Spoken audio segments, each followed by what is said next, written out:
Oke, Bismillahirrahmanirrahim. Assalamualaikum warahmatullahi wabarakatuh. Sebelumnya, perkenalkan saya Nila Kusuma dengan NIM C1L021-045.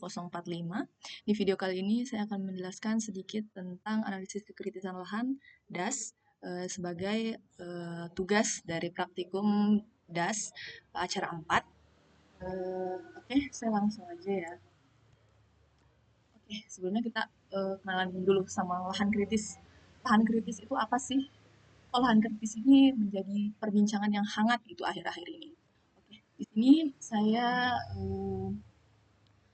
sertakan beberapa definisi menurut beberapa ahli tentang lahan kritis. Menurut Purwowidodo 1992, lahan kritis ialah lahan yang terbuka atau hanya ditumbuhi semak belukar akibat lapisan tanah yang menipis dan batuan yang muncul di permukaan karena erosi berat, sehingga memiliki produktivitas yang rendah. Oke, selanjutnya menurut Kuswanto Hanifah, lahan kritis adalah lahan yang mengalami kerusakan fisik, kimia, dan juga biologi sehingga mengganggu fungsi lingkungan dan kehidupan di sekitarnya. Dari dua ahli ini menunjukkan bahwasanya si Purwo Widodo menyatakan bahwa lahan kritis ini eh, bisa didefinisikan sebagai beberapa hal di sini, kayak lahan yang terbuka, hal yang tertutup semak belukar, terus lapisan tanah yang menipis. Sedangkan menurut Kuswanto ini menyatakan lebih luas, bahwasanya lahan kritis itu bukan hanya dapat dilihat dari dia ditumbuhi semak belukar saja loh, akan tetapi di sini ada kerusakan di fisik, kimia, dan juga di biologi. Oke, selanjutnya di sini menurut Permen nomor P89 Men LHK Setjenkum 1 11 2016 menyatakan bahwa lahan kritis ialah lahan yang berada di dalam dan di luar kawasan hutan yang telah menurun fungsinya sebagai unsur produksi dan media pengatur tata air das. Nah, di sini kita akan singgung sedikit. Biasanya lahan kritis ini sangat berpengaruh terhadap produktivitas. Dalam hal ini contohnya tata air das. Oke, next. Oke, di sini saya sertakan dampak kekritisan lahan terhadap produktivitas das yang disebutkan sebelumnya. Di sini ada beberapa poin. Yang poin pertama, menurunkan kesuburan tanah. Menurunkan kesuburan tanah ini kondisinya eh, seperti lapisan lapisan tanahnya yang menipis. Selanjutnya kekurangan unsur hara dalam tanah itu sendiri sehingga berpengaruh terhadap pertumbuhan tanaman. Yang ketiga ada kemampuan yang ketiga contohnya keadaan di mana kemampuan menyimpan air yang rendah sehingga sering terjadi bencana-bencana yang sering terjadi di daerah kita, banjir ya salah satunya. Terus di sini ada poin kedua, erosi yang merusak lapisan tanah. Oke, keadaan di sini seperti yang disebutkan oleh Wahyudi tahun 2018 bahwasanya hmm, eh, dia menyebutkan bahwasanya tanah subur erosi ini keadaan di mana tanah yang subur terbawa oleh air atau angin akibat dari erosi tersebut, sehingga itu dapat mengganggu juga untuk eh, lapisan tanahnya, teman-teman ya. Untuk poin ketiga di sini ada perubahan siklus hidrologi. Perubahan siklus hidrologi ini disebutkan oleh Viron, Viron DKK. Keadaan ini di mana daya serap air oleh tanah itu sendiri menjadi lemah atau menurun, sehingga hal ini dapat menyebabkan kondisi seperti di nomor satu tadi, bahwa bisa menyebabkan beberapa bencana, salah satunya adalah bencana banjir.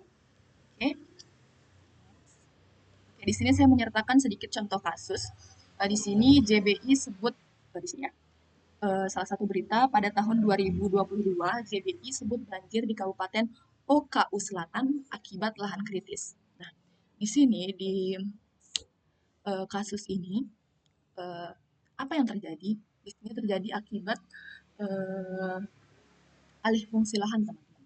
Jadi yang memang di sekitar sungai Warkop ini harusnya menjadi fungsi hutan, akan tetapi masyarakat di sekitar sana mengubah menjadi lahan pertanian di sepanjang pengaliran lahan. Jadi itu yang akan merusak daerah tangkapan airnya. Nah, akibatnya ya terjadi mengalami banjir gitu di daerah ini, mengalami banjir, terus mengalami longsor, terus merusak ekosistem hutan dan mengancam keselamatan penduduk setempat. Oke, next. Nah, di sini untuk contoh kasus kedua, dampak dari eh, apa sih, kekritisan lahan pada NAS. Nah, ini nomor tahun berapa ini? 2021 kalau tidak salah, kecil, mohon maaf. Ratusan ribu hektar lahan kritis di Jawa Barat berpotensi timbulkan bencana. Nah, ini dia. Nanti mungkin teman-teman bisa eh, akses langsung ya teman-teman. Ini beritanya udah ada di media massa, jadi udah gampang kita cari. Next, upaya penanggulangan kekritisan lahan. Nah, salah satu cara eh, menanggulangi kekritisan lahan itu adalah dengan cara melakukan rehabilitasi atas kerusakan-kerusakan yang sudah terjadi dan disebabkan oleh manusia. Salah satunya salah satunya lagi. Di sini ada beberapa contoh lagi. Contoh nyata Kementerian Lingkungan Hidup dan Kehutanan, pastikan tanam serentak pulihkan lahan kritis. Nah, di contoh yang kedua, pemerintah rencanakan program reforestasi masif sasaran lahan kritis.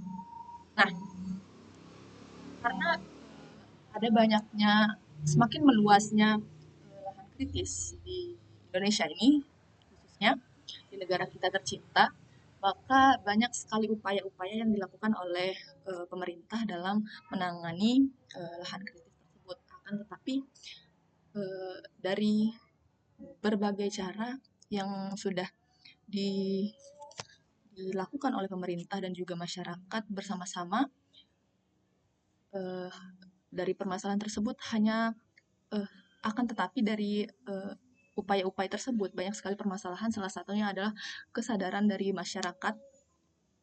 Pertama, banyak sekali contoh kasus di mana sudah melakukan penanaman nih, RHL apa segala macam, eh, sudah melakukan penanaman, sudah ada upaya diberikan bibit, terus ditanami, terus diberikan sosialisasi, akan tetapi banyak sekali dari masyarakat kita yang masih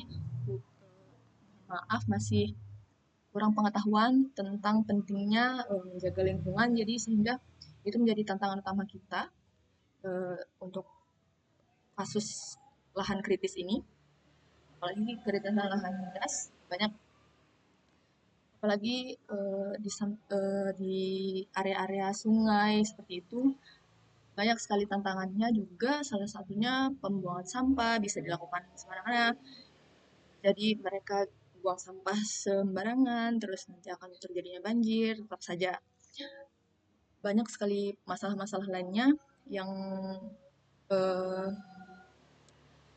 yang disebabkan ya oleh masyarakat sebenarnya ya teman-teman. Jadi di sini kesimpulan, bukan kesimpulan sih, pesan ya untuk masyarakat, teman-teman semuanya yang menonton video ini, mohon untuk tetap menjaga lingkungan ya teman-teman, karena eh, lingkungan tidak bisa kita jaga sendiri, karena lingkungan adalah bagian dari kita semua. Lingkungan adalah tempat hidup kita. Mari kita jaga bersama. Mungkin itu ya jadi penutup di video kali ini. Nah, ini untuk daftar pustakanya teman-teman. Itu aja dari saya. Mungkin agak panjang sih karena ini ya, mohon maaf sebelumnya kalau kepanjangan. Wabillahi taufiq wal hidayah. Wassalamualaikum warahmatullahi wabarakatuh. Tetap jaga lingkungan teman-teman. Bye bye.